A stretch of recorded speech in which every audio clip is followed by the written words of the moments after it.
What's good, gang? It's Imani Blaze here, and I'm back with another video, schmidio. If you are new to this channel, let me let you know how I get down here. On this channel, I encourage others to take their mask off by taking my own mask off. I speak openly and honestly about all things mental health, healing, holistic living, and trauma healing. And yeah, so if you're new to this channel, go ahead, hit that like button as soon as I say something that you like. And if I say something you don't like, just go on now, find somewhere else to go on the tube of you, and don't hit the unlike button, like dislike button. Like, why? Just go. Okay. But anyway, what are we talking about? I just want to have like a real moment, and I'm in the car and I don't have any of my tools around me actually right now. So if I do like start to cry, it's okay. I cry in videos sometimes, and this topic is still a trigger for me to a degree. Not to a degree, it's triggering. And what I'm talking about is being high functioning while having PTSD. And people, when they, like, people who come across me for the first time, like, they're not going to know that I have PTSD. But if you go to my channels, if you pay attention to my content, if you just pay attention to what it is that I'm putting out into this world, then you'll know that. And being high functioning, it's a blessing, because, and I say it's a blessing because I see people who aren't able to function with this energy. I call everything energies. I'm just way past the point of speaking things onto me, so they're energies. So I know that there are people out there who deal with these energies or this energy, and they can't make shit shake the way I'm able to. They can't go from having a major depressive episode to helping others move through their depressive episodes. Like, they can't do that. So I know that it's a blessing to be high functioning, but it also can be a curse. And that comes into play when the people around you expect for you to show up in a certain way that you're not able to show up in, and you're not really able to say, well, due to my trauma, I actually don't know how to do that. I actually don't know how to be that person, but if you could show me, I can work on becoming that person. And I feel it here, and so I may shed a tear or whatever. But for me, it shows up so in so many different ways.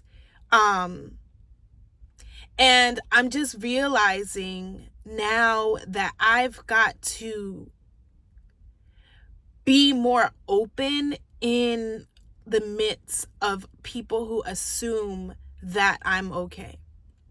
And I don't even think it's that I'm okay. Like, what am I trying to say? Okay, I'll just give an example. Y'all know I speak from my own experience. So when the last yoga studio that I worked at, I explained to the studio owners that I have a lot of things that were actually wrong with me. A lot of these energies, whatever, like, they weren't diagnosed as a child. ADHD, it wasn't diagnosed as a child. So I'm an adult who is learning how to function with ADHD.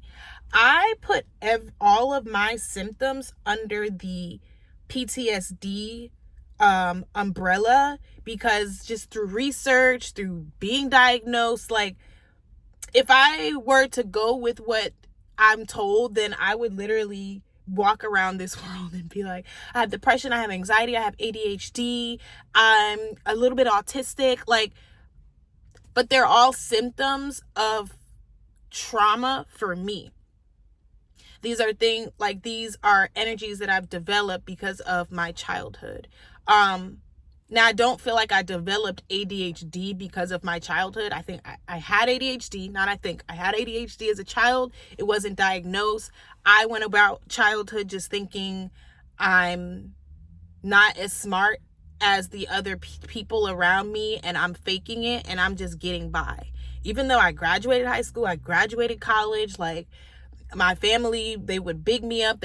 Everybody just thought I was smart. I could read. I was reading Bible books, the Harry Potter books. I was on that at 6. Okay, I was out here. So I was high functioning. But yeah, I could read, I could do all that, but then there were times in the classroom where I was really lost in the sauce and I couldn't tell anybody because everybody thought Imani's smart. Imani? So I didn't tell anybody and I just thugged it. And so now I'm an adult trying to thug it. And that shit is hard, okay? That shit is hard. It's hard when, like, for example, when my fiance, there'll be times when he's like, just do this, just do the thing. And I try to explain, I don't got not a lick of tissue, nothing. That's crazy. Why'd I do this video right now? And I gotta go back into a building with people. Oh God. Luckily, I'm very open about mental health. So if somebody's like, what's wrong? I'll be like, I'm having an episode. Leave me alone. But yeah, so there'll be times where my fiance, like, tax season. When tax season rolls around, that boy gets it done like boom, bow, bow, bow. Me? With ADHD, those tedious tasks or the boring tasks, like, my brain doesn't want to do those things. When it comes to just really anything that's like gonna be boring, or I don't have the word right now, but just like those things that just aren't, I know I have to do it, but it's boring and it's not capturing my attention. I put it off. So tax season, I do that. I put it off. And he'll be like, just do it. Like, just do the thing. Just sit down and do it. And I feel so stupid most of the time because I watch him do it. And then when I go to sit down to try to do the thing, it's like I'm literally crippled. Hold on, somebody's walking up this way and I'm about to say bye to her. Hold on. Is she getting in the car? She is. Oh, where's my key? How did I even get in the car without my key? Hold on. All right, well, I don't have my key, so I can't roll the window down, but I was trying to make eye contact with her, but she's on her phone, so I'm going to keep making my video. What was I saying? Yeah, so I'll become crippled and I'll sit there and I'm looking at the thing and I will just like burst out in whole live tears because I literally physically cannot do the thing. I literally physically cannot do the thing in the moment. Like, and in those moments, that's really when I have that moment where I'm like, yo, you really do have a problem. And the people around you don't understand that you have this problem. It shows up in my inability to get back to people sometimes. There's been multiple people who have they've gone off on me or they've ghosted me or stopped talking to me because they see me as a bad friend or a bad person because I don't automatically respond. Sometimes I just don't respond at all, and it's not intentional. It's the fact that I sometimes am drowning in this head of mine and I just need a break. I need a break from it all, so I just disappear. And so I kind of got interrupted and I was kind of on a roll, but basically what I'm trying to say is being high functioning it's not fun when people expect for you to, they just don't, it's like they don't believe you. They don't believe you when you say, hey, this is hard for me to do. To them, it's like, no, you should be able to do that. Like, fight it off. You should be able to do that. But it's like, I literally can't. I literally can't. When I try to do the thing, it's like the circuits in my brain are like,